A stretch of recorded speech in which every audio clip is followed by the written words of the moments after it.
Hello everyone and welcome back. तर प्रत्येकजण आपापल्या लाईफमध्ये स्ट्रगल करत असतो. मुलं शाळेमध्ये, हजबंड लोक ऑफिसमध्ये आणि आपण घरामध्ये.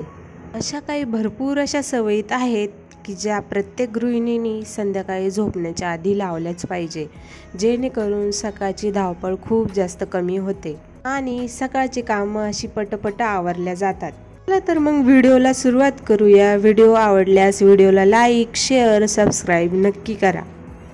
सर्वात आधी जेवण झाल्यानंतर किचन आणि भांडी खरकटी तशीच ठेवू नका, कारण की सकाळी उठल्या उठल्या आपल्याला टिफिन करायचा असतो, चहा पाणी करायचं असतात.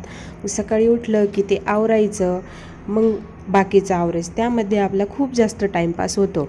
त्यापेक्षा रात्रीच सगळं क्लीन करून, रात्रीच सगळी भांडे घासून सकाळी उठलं की मन अगदी प्रसन्न वाटतं. आणि रात्रीची खरकटी भांडी ठेवली की लक्ष्मी येत नाही घरात. तर रात्रीची भांडी घासून घ्या. मी काय करते, रात्री कितीही उशीर झालेला असो, भांडी मात्र रात्रीच्या रात्रीच घासून घेते आणि बेसिन लगेचच क्लीन करून घेते, जेणेकरून आता पावसाळा सुरू झालाय तर किडे आणि झुरळं यांना खरकटं खूप जास्त आवडतं. तर त्यांच्यासाठी खरकटं अजिबात ठेवू नका, रात्रीच्या रात्रीच लगेचच क्लीन करून टाका. आमच्याकडे गिझर नसल्यामुळे रात्रीच मी एक बादली भरून ठेवते, त्यात हीटर पण टाकून ठेवते. उठलं की लगेचच पिन लावायची, सकाळी अजिबात टाइमपास होणार नाही. अजून एक बादली बाहेर ठेवायची, त्यामध्ये जे पण धुवायचे कपडे आज निघाले ते टाकून ठेवायचे. सकाळी आपला भरपूर वेळ जातो कपडे शोधण्यामध्ये की कोणते धुवायचे, कोणते टाकायचे.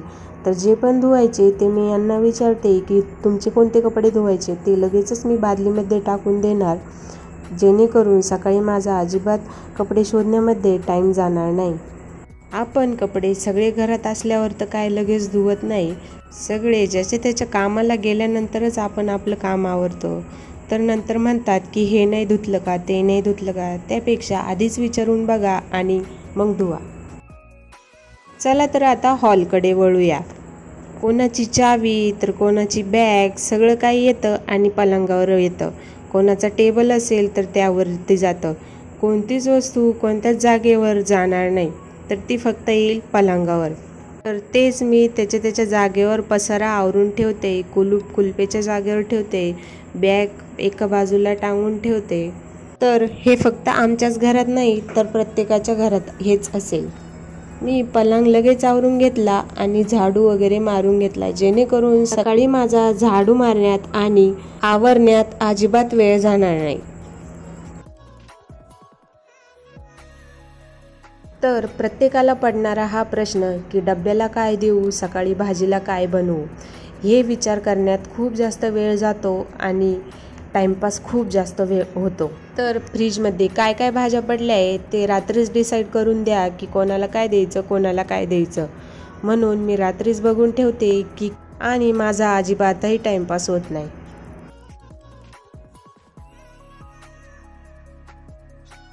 आता पावसाळा सुरू झालाय म्हणून कपडे काय लवकर सुकत नाहीत आणि छोटं बाळ असल्यामुळे तसे माझे कपडे लेटच होतात, म्हणून काय लवकर सुकत नाही.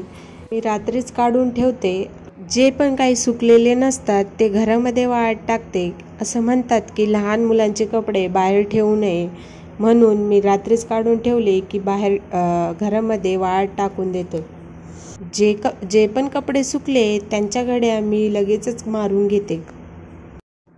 का कपडे बाजूला पडले, त्या कपड्यांचा ढीगवर ढीग होतो, पण त्या कपड्यांच्या घड्या काय लवकर घातल्या जात नाही. खूप जास्त मागं पडतं आणि भरपूर असे कपडे साचतात घड्या घालण्यासाठी. म्हणून मी ट्राय करते की जेवढे कपडे वाळले तेवढे लगेचच गप्पा मारता लगेचच घड्या घालून घेते. तर हे माझ्याच बाबतीत नाही तर प्रत्येकाच्या बाबतीत होत असेल आणि प्रत्येकाच्या घरात हे असंच होत असेल. असंच तुमच्यासोबतही होत असेल तर मला कमेंटमध्ये नक्की हो सांगा. व्हिडिओ आवडल्यास व्हिडिओला लाईक, शेअर, सबस्क्राईब नक्की करा. मेन म्हणजे प्रत्येकाचे कपडे वेगवेगळे ठेवा, सगळ्यांचे कपडे मिक्स नका ठेवू. मुलांचे वेगळे, आपले वेगळे आणि हजबंडचे वेगळे. तर उद्या कोणते कपडे घालायचे ते आजच बाजूला काढून ठेवा, नाहीतर आपण वेगळं काम करत असतो आणि आपल्याला आवाज येतो की कपडे कुठे आहे, त्यामध्ये आपला खूप जास्त टाईम होतो. जर आपण नाही गेलो तर ज्या पण कपड्यांच्या घड्या घातल्या आहे बाकीचे सगळे उचकून जातात आणि आपलं खूप जास्त काम लांबतं. हे मी काही कपडे उद्यासाठीचे जे कपडे आहेत ते बाजूला काढून ठेवले आणि शर्ट वगैरे मी एका ठिकाणी बाजूला टांगून ठेवला. आता शेवट सगळं काम आवरल्यानंतर स्वतःला मात्र 10 मिनटं वेळ नक्की द्या. थोडीशी मसाज करा केसांमध्ये, ते जेणेकरून आपल्याला झोप चांगली येते आणि खूप रिलॅक्स वाटतं, पीसफुल वाटतं. तर मी इथे मसाजरने मसाज करते.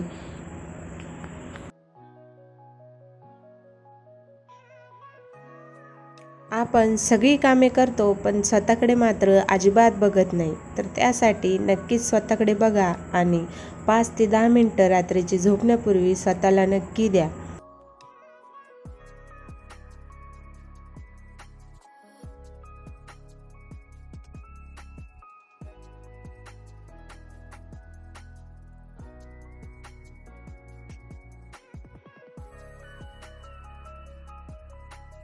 तर इथे ना मी एकदम ढिल्ली अशी वेणी घालते, जेणेकरून केस मोकळं सोडल्याने केस तुटत नाही किंवा पॅक वेणी घातल्यानेही केस तुटत नाही आणि सकाळी जास्त गुंताई होत नाही. रोजचं आपलं स्किन केअरचं रुटीन नक्की ठेवा.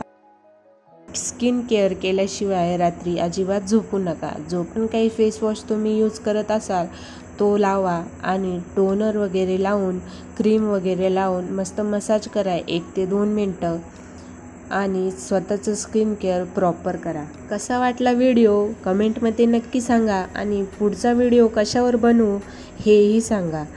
चला तर भेटूया पुढच्या व्हिडिओमध्ये. तोपर्यंत बाय. स्वतःची काळजी घ्या.